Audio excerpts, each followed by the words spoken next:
একটা বড় ম্যাচ জিততে দুইটা চ্যালেঞ্জে জয়ী হতে হয়। মানে মাঠে নামার আগেই আপনাকে দুইটা চ্যালেঞ্জে জিততে হবে। একটা হচ্ছে ভয়কে জয় করা, আর একটা হচ্ছে আপনার যেই শক্তি সামর্থ্য আছে সেখানে বিশ্বাস করা। মানে আপনার অপোনেন্ট কেমন, কতটা শক্তিশালী, কোথায় খেলছে, এই সব বাদ দিয়ে আপনাকে ভরসা রাখতে হবে আপনার শক্তির উপর। যে কাজটা এই মাঠে মানে আহমেদাবাদেই দেখিয়েছে অস্ট্রেলিয়া 2023 ওয়ানডে বিশ্বকাপের ফাইনাল। সেই ম্যাচটা আমি সেখানে গিয়ে কাভার করেছিলাম। সেই ম্যাচটা কী হয়েছে আপনারা সবাই জানেন। এবং এই ম্যাচে মানে সাউথ আফ্রিকা যে ম্যাচটা ভারতকে হারালো, সেখানে এই দুই চ্যালেঞ্জ কিন্তু প্রথমেই তারা উতরে গেছে। প্রথমত যখন ম্যাচটা শুরু হয় তার আগে একটা বিশ্লেষণে বারবার বলা হচ্ছিল যে এই মাঠে 200 অথবা 210 রান করা সহজ, এই রানটা চেস করাও সহজ হবে। মানে এমনভাবে বলা হচ্ছিল যে যে কেউ করতে পারবে।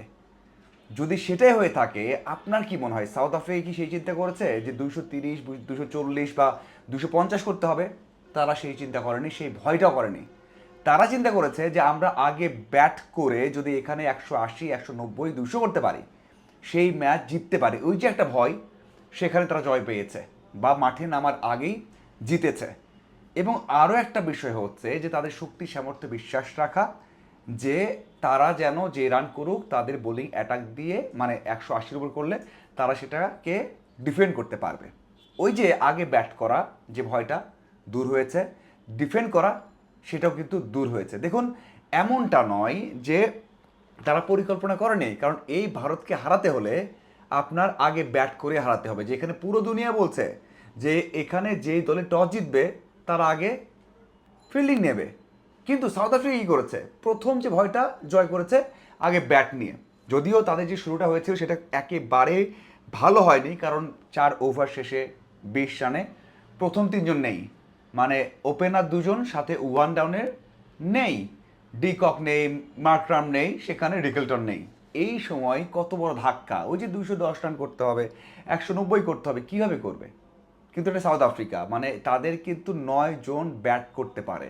তাদের ব্যাটিং লাইন আপটা এতটাই স্ট্রং, 9 জন ব্যাট করতে পারে এবং সেটাই কাজে লেগেছে। একটা পার্টনারশিপ 51 বলে 97 রানের, মানে 10-এর উপর রান রেট রেখেছে। মানে 3টা উইকেট 20 রানে নেই, তারপরেও তারা 10-এর উপর রান রেট রেখেছে।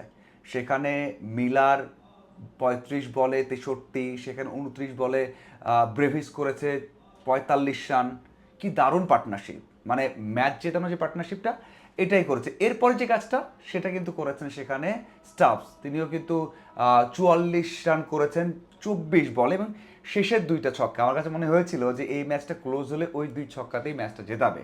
এবং তারা 187 রান করেছে। তাদের একটা ভয় কেটেছে, সাথেও যে ভরসা রাখা বোলিংয়ে সেটা হচ্ছে। ভারত সেই তুলনায় বল করতে পারেনি যেটা আগে করেছে। ভারতের ব্যাটিং লাইন আপের থেকে বোলিং লাইন আপ সবচেয়ে বেশি বৈচিত্র্যপূর্ণ, সবচেয়ে বেশি স্ট্রং। সেটা কাজে দিতে পারেনি, তারা ভালো করতে পারেনি। ওখানে বুমরা ভালো করেছেন, 15 রান দিয়ে 3টে উইকেট নিয়েছেন। সেখানে আশদীপ ভালো বল করেছেন, 28 রান দিয়ে 2 উইকেট নিয়েছেন। মানে প্রথম দুইজন বোলার 8 ওভারে মাত্র 43 রান দিয়ে নিয়েছেন সেখানে 5টা উইকেট। বাকিরা কী করলেন? বাকিরা বাকি 12 ওভারে 156 রান দিয়েছেন।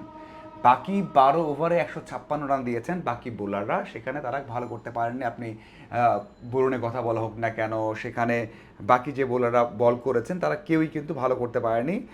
বরুণ হয়, ওয়াশিংটন সুন্দর অথবা হার্দিক পান্ডিয়া বা দুবে, তারা কিন্তু তাদের মতো করে সেই ভেরিয়েশন রেখে বল করতে পারেননি। ব্যাটিং উইকেট ছিল, সেটা মানতেই হবে। এখন আসা যাক ইন্ডিয়ার ব্যাটিংয়ে। যতই ব্যাটিং ফ্রেন্ডলি উইকেট হোক, ব্যাটিং প্যারাডাইস হোক, সেখানে আপনি 180-র উপরে টার্গেট দেবেন। মানে আপনি 10-এর আশেপাশে স্ট্রাইক মানে ইকোনমি রেখে রান করতে হবে, মানে আস্কিং রান রেটে ব্যাট করতে হবে, এটা সব জায়গায় কঠিন। ব্যাটিং প্যারাডাইসে হলেও কঠিন। সেই কাজটা ভারত করতে নেমেছে। এবং আমরা সবাই জানি সাউথ আফ্রিকার বোলিং লাইন আপ নিয়ে আমি এর আগেও কথা বলেছি যে এবারের আসরের অন্যতম সেরা অ্যাটাক ভারতের। বৈচিত্র্য আছে এখানে, এই যে পেইস আছে, সেই কাজটাই হয়েছে। প্রথম ওভারে দারুণ সিদ্ধান্ত, মার্করাম এসেছেন, 1 ওভারই বল করেছেন 5 রান দিয়ে। সবচেয়ে সবচেয়ে ধারাবাহিক এই ওয়ার্ল্ড কাপে তাকে ফিরিয়েছেন, ঈশান কিষানকে ফিরিয়ে দিয়েছেন। এরপরে ধাক্কা তো আছেই। আমরা দেখেছি অভিষেক বিশ্বকাপে প্রথম ছক্কা হাঁকিয়েছেন, বেশিক্ষণ টিকতে পারেননি, কিন্তু বলতেই হচ্ছে যে সেখানে অভিষেক শর্মা টিকেছেন কিছুক্ষণ, কিন্তু তিলক বার্মা যাকে কথা বলা হচ্ছে তাকে বাদ দিয়ে হয়তো বা সঞ্জুকে নেওয়া হবে, সেই সাহসটা দেখানো হয়নি, কারণ তিলক বার্মা রান করতে পারছিলেন না, টাচে নেই।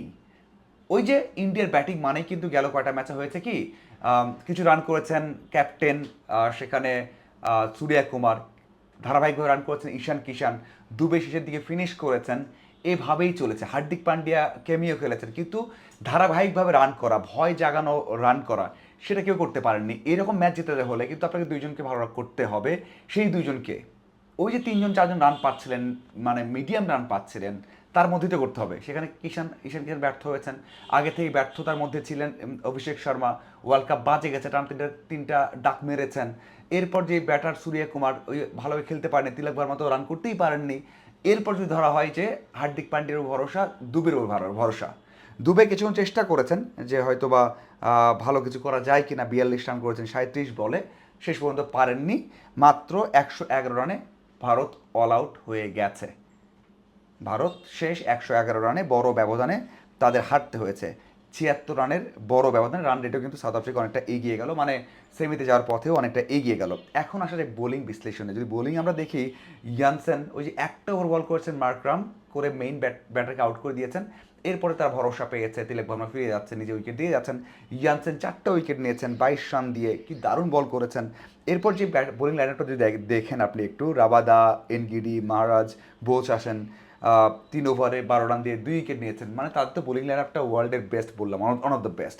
যদি ইন্ডিয়াকে বৈচিত্র্যের দিক দিয়ে এগিয়ে রাখা হয়, এখানে পেস এগিয়ে রাখতে হবে, সেই কাজটা তারা করেছে। লাইন বজায় রেখে বল করেছে, এবং ওই যে প্রেশারটা ছিল প্রত্যেক ওভারে রান করতে হবে, তিলক ভার্মা এবং ঈশান কিষান যাওয়ার পরে সেই সাহস নিয়ে খেলতে পারেনি, সেই জায়গাতে তারা হেরে গেছে। বড় একটা হার, এবং সাউথ আফ্রিকা একটা ডিজার্ভিং জয় পেয়েছে। আপনার কাছে কি মনে হয় এই ম্যাচ থেকে, এবং কি মনে হয় যে এই ম্যাচের টার্নিং পয়েন্ট কি এবং কোথায় হারলো জানাবেন। এখন টার্নিং পয়েন্টটা কি আমি জানাই, যেটা আমার কাছে মনে হয়েছে, সেটা হচ্ছে টস জিতে ব্যাট নেওয়া। টস জিতে ব্যাট নেওয়াটাই হচ্ছে টার্নিং পয়েন্ট। অনেকে অনেক কিছু বলবেন, অনেকে বলবেন যে পার্টনারশিপটা, সেখানে মিলার এবং ওখানে ব্রেভিসের পার্টনারশিপটা, অনেকে বলবেন যে সেখানে মার্করামের একটা ওভার বল করাটা, অনেক কিছু আছে, কিন্তু আমার কাছে মনে হয়েছে টসটাই বড় ফ্যাক্টর, টসটাই ছিল টার্নিং পয়েন্ট। কারণ সবাই বলেছে দুনিয়ার যে এখানে টস জিতে আগে বোলিং নেবে, সেখানে টস জিতে ব্যাট নিয়েছে মার্করাম, সেটাই কাজে দিয়েছে। ধন্যবাদ সবাইকে।